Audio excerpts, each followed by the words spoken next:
Upgrades.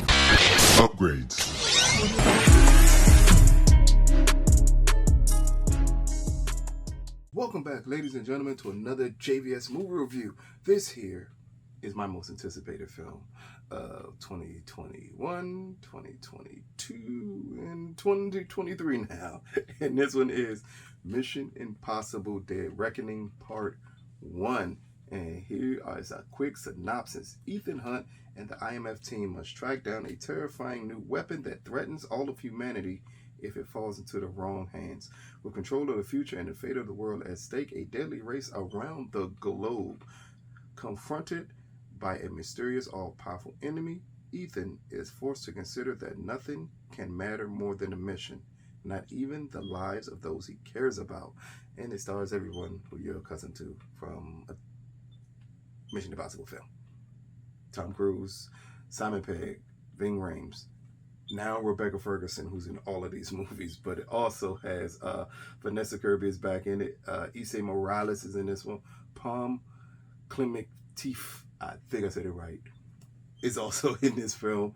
And McHugh is clearly the director of this film, as at this point him and Tom Cruise do nothing without one another. And I think as a movie going public, we are all the better for it. Now, the first thoughts of Dead Reckoning Part 1. This is not the best Mission Impossible movie at all. I would literally say it's not even better. It's not a better movie than Fallout was. So if you go into it expecting the best Mission Impossible movie, I think you could be a little bit disappointed. But this is still a great film and hits everything humanly possible on the head that you would need to hit on the head for a Mission Impossible film. As we're reintroduced at this point to Ethan again, we see someone who seems to be a little older and a little more battered than we're accustomed to seeing him in the other films, especially the recent films, the Rogue Nations or the Fallouts or anything of that nature. He's more beaten in this film, more worn down in this film. And his introduction lets us know just the stakes and how high everything is for Ethan in this film. And then we also get to play on possibly what the purpose of Dead Reckoning is, as we see a Russian sub and something happens to the sub and it sinks, and then all of a sudden AI is taking over everything. As AI being the big villain in this film is amazing timing. At a point in time where Hollywood is fighting tooth and nail out of fear of what AI can do, you amazingly have made a film that was made a couple of years ago where AI is taking over everything and destroying lives while they're doing it. Is an amazing timing. I don't think you could time that any perfectly if you wanted to. But with AI being the big villain here, we now get to see Tom and his team run around and try to stop everything humanly possible. This is a Mission Impossible film. I hate to tell you, the plot is the plot. It's not much here, but it's not supposed to be much here because it's a Mission Impossible film, and especially since this is a part 1 of a Mission Impossible film, which is even crazier once you think about it. For a film that is the longest film in the series, it's only a part 1.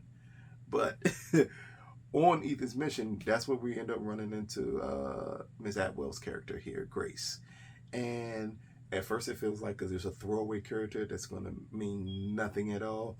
But as the film goes on, you kind of understand that, okay, they're building this character to be an extremely important character moving forward in the Mission Impossible universe of films here. But at no point in time does the story venture too far away from Ethan and what Ethan is, even though we do get Kittredge, who has not been in the Mission Impossible film since the first Mission Impossible film. We get a whole plot of the government trying to take over things and a search for a key that no one knows what the key unlocks, but the key is the secret to stopping AI. It's a lot going on here for this Mission Impossible film. And I couldn't say more, because if I said more, I'm pretty sure I would spoil the movie. This is something you just need to sit back, watch, and enjoy. What you tune into Mission Impossible films for is the spectacle of it all. And while films have been released this year that have the longevity of Mission Impossible, who have the budget of Mission Impossible, but yet they don't perfect what it means at this point in time to do huge set pieces that feel realistic in his action. And maybe because they also don't have Tom Cruise running. Tom Cruise running is like a cheat sheet for anyone who does an action movie. You need to find someone who can run like Tom Cruise runs in these films to really make it work. But again, at no point in time does this feel silly. Does it feel like the CGI is overloaded? Even at the longest Mission Impossible film, the time breezes by because it's set piece after set piece after set piece. As I was watching this film, and we watched the evolution as the movie goes on and on of the character of Ethan, all I kept on thinking of, this is very reminiscent of Skyfall with Daniel Craig's James Bond, where it was, you can see that the weight of the world is on him. You can see this is someone who is attempting their best to not only save the world, but attempting their best to manage everything that's going on with them. And that's what you feel with Ethan here. It is a scene in the, I don't know if the third or second act, because it's a long movie, where another central character is in a lot of trouble, and we see Tom run, but the running he does here with an amazing score backing him feels so emotional. And at that point, we understand the weight that all of these missions, that everything he's done is weighing down on Ethan. Even though we get, again, an amazing group of set pieces, especially the one that has been broadcast everywhere humanly possible, which is the one of Tom Cruise jumping off a cliff. When you see it in the film, it looks amazing in the film. It brings you back to even more amazement when you realize he actually did that. That is not CGI. He actually did that, and they actually filmed him doing that. Absolutely amazing, and it looks great on film. Again, it's big action piece after big action piece after big action piece, but nonetheless, it still manages to introduce 3 new characters that feel great. 3 new characters that's going to be extremely pivotal moving forward for these Mission Impossible films. And that's what you need at this point, is a way to interject new blood into a series that, in all honesty, at this point, is clearly for an older audience here. We have 2 gentlemen who I want to say are in their 60s and another one in his 50s, and they're the key action standpoints for this film. That says a lot about where this Mission Impossible series has grown from the first one to the 7th one now, where you also get quite possibly the best part 1 of a film this year, and that's saying a lot, because Spider-Verse part 1 came out this year, but this could be the best part 1.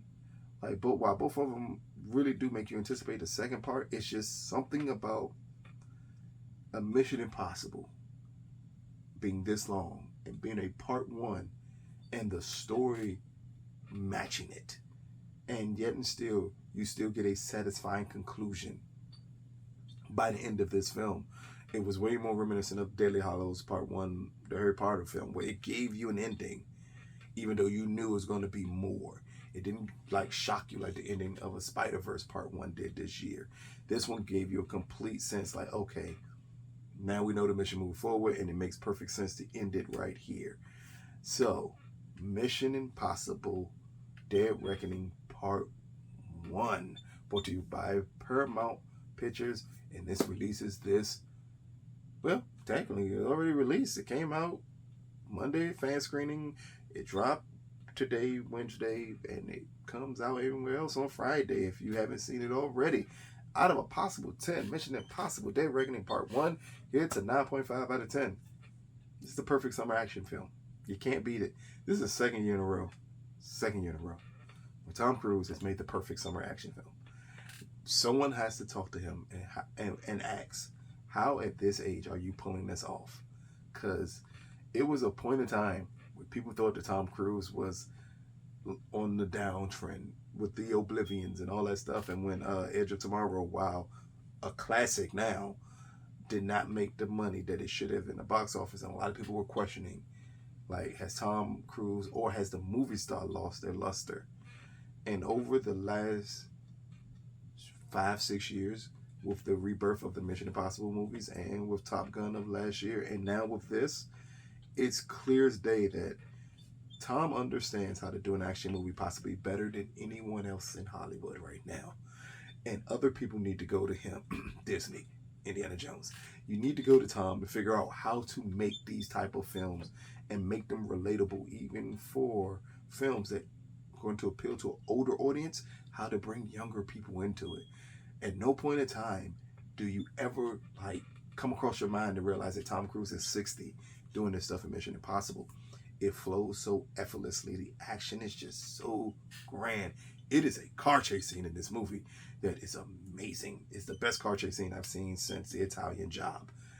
And it feels like it's all practical.